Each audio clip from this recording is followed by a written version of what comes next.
Bonsoir les amis, fratelli Juventini, bienvenue dans cette nouvelle vidéo. Juventus 4, Pisa 0. Certes, un résultat net, mais une Juventus a deux visages. Mais comme toujours, avant de démarrer, likez, abonnez-vous et commentez ici en bas. On va vite revenir sur cette horrible, les amis, horrible première mi-temps de la part de la Juve, où Enfin, allez, j'ai insulté tout le monde hein, pendant le match. Euh, Franchement, je ne sais même pas ce qui a pris Spalletti à proposer une défense centrale avec Gatti, Bremer, Bremer à gauche avec son pied droit. On voyait qu'il avait une difficulté énorme là. Il était en difficulté. Ça se voyait. Je ne comprends pas pourquoi. Alors peut-être, oui, il a voulu sans doute faire reposer un peu Kelly. Lloyd qui les a quasiment toutes jouées, on va dire ça peut-être comme ça, mais c'était voilà, catastrophique en défense centrale. Gatti et Bremer qui n'ont, je ne me rappelle plus le nombre de ballons qu'a raté Bremer dans cette position-là en première mi-temps. Alors en première mi-temps, certes, on a tenté quelque chose. Hein, à deux occasions, on a essayé de marquer, mais ça n'a jamais été. Le gardien n'a jamais été trop en difficulté.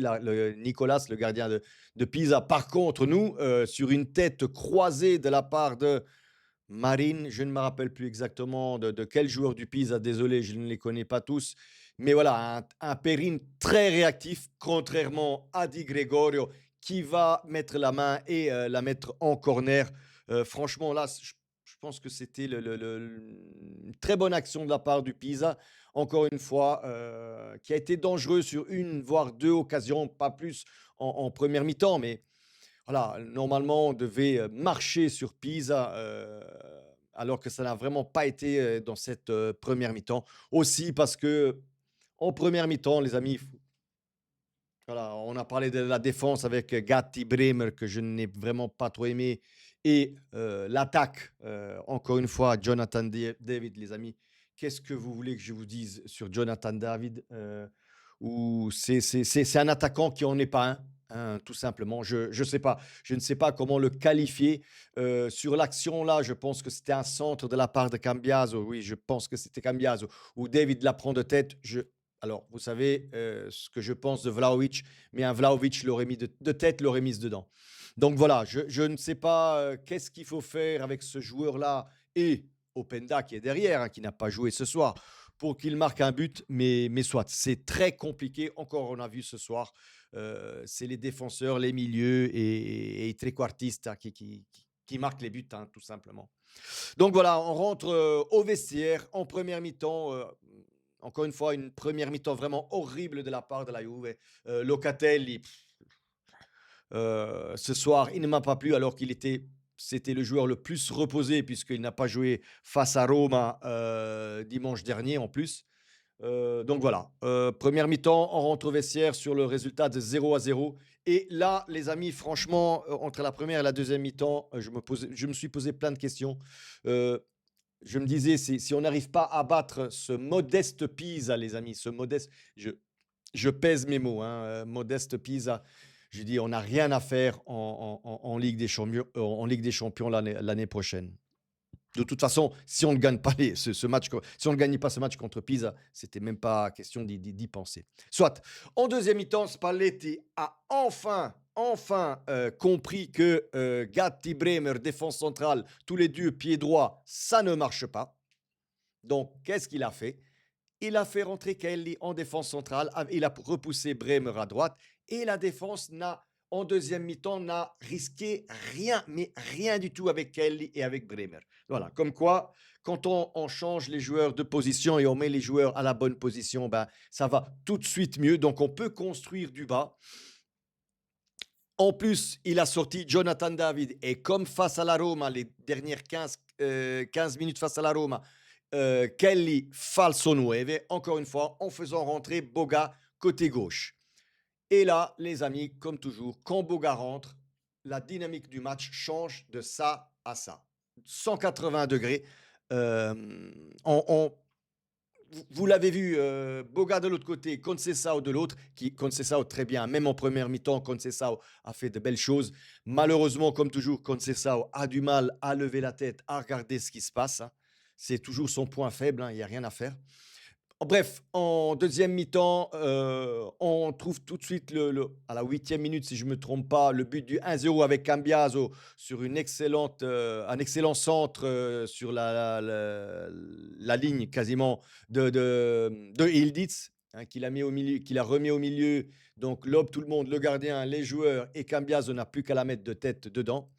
Deuxième but, but de Thuram, où là, Locatel avait tiré, prend le poteau, le ballon revient et Thuram la met dedans. Troisième but, très beau but, encore une fois, de la part de Yildiz, où il fait un superbe crochet pour se débarrasser du défenseur et la met là où le gardien ne peut pas aller la chercher, hein. Fantastique, Yildiz ce soir. En deuxième mi-temps, parce qu'en première mi-temps, pareil, Yildiz ne m'a pas plu. En première mi-temps, pareil, c'était macchinoso. Yildiz a perdu un nombre incalculable de ballons en première mi-temps. Franchement, après, en première mi-temps, je vais vous dire clairement, à part Conceição de côté droite et Cambiaso côté gauche, les joueurs ne m'ont pas plu, globalement. Et puis voilà, quatrième but en toute fin de match, à la 92e, 93e minute, un but de Boga qui pour moi le mérite encore une fois avec une excellente passe derrière le dos du défenseur de la part de Locatel. Si je ne me trompe pas, Boga reprend le ballon, dribble le gardien et la met dedans. 4-0, comme je le dis, le résultat tondo tondo. Tout s'est passé en deuxième mi-temps. Mais comme je l'ai dit, une Juventus a deux visages, franchement deux visages, parce qu'un première mi-temps horrible et deuxième mi-temps où on a vu on a vu la différence entre la Juventus et le Pisa. Malheureusement, pour juste revenir, une petite parenthèse pour le Pisa, je pense que le Pisa est voué à aller en deuxième division, en Serie B. Je ne vois pas le Pisa comme l'Hellas Verona se sortir de ces deux, trois dernières places où ils sont derniers, avant-derniers, un des deux. Enfin, je ne me rappelle plus exactement le classement de ces deux clubs. Mais voilà, je pense que voilà, ce sera au moins Hellas Verona et Pisa qui iront en Serie B. Maintenant, le troisième reste à voir parce qu'il reste quand même pas mal de matchs. La Fiorentina qui ne perf toujours pas comme ça devrait est toujours à la traîne. Moi, depuis le début de saison, je dis que Pioli a fait vraiment du mal à ce club, hein. Il a vraiment mal fait avec la Fiore. Donc, tout simplement, ça va être compliqué pour la Fiore de rester en Serie A cette année. Voilà, c'était plus ou moins ce que j'avais à dire sur ce match.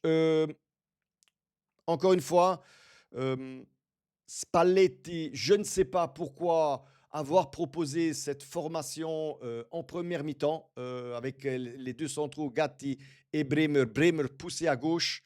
Alors oui, je sais bien que vaut mieux pousser Bremer à gauche que Gatti à gauche, parce que Gatti à gauche, c'est encore pire que Bremer. Mais on l'a vu que Bremer, à plusieurs occasions, il se faisait déborder par le joueur, le Black là, de Pisa, je ne me rappelle plus, de Don Sirou, je ne me rappelle plus exactement de son nom. Donc voilà, heureusement qu'il y avait un bon Cambiaso ce soir, faut le dire aussi, hein, qui a souvent repris un peu certaines, je ne vais pas dire conneries de la part de Bremer, mais certains loupés de la part de Bremer. Cambiaso était là pour récupérer les loupés. Donc voilà, c'était tout ce que j'avais à dire sur le match de ce soir. 4-0. Como a gagné 2-1 cet après-midi. L'Atalanta 2-2 face à l'Udinese. L'Atalanta perdait 2-0 face à l'Udinese, mais en deuxième mi-temps, aurait pu facilement gagner 3, 4, 5, 5, 6-2 face à l'Udinese. Donc voilà, statu quo, Como reste un point devant nous. La Roma doit jouer demain face à Gênes. Genoa-Roma, attention au coup de pute de la part de De Rossi à Genoa sur la Roma. Pourquoi pas? Pourquoi pas? Et donc voilà, on est toujours derrière ce petit train pour cette 4e place qui signifie Ligue des Champions pour la Juventus. Voilà ragazzi, come sempre, fino alla fine, forza Juve!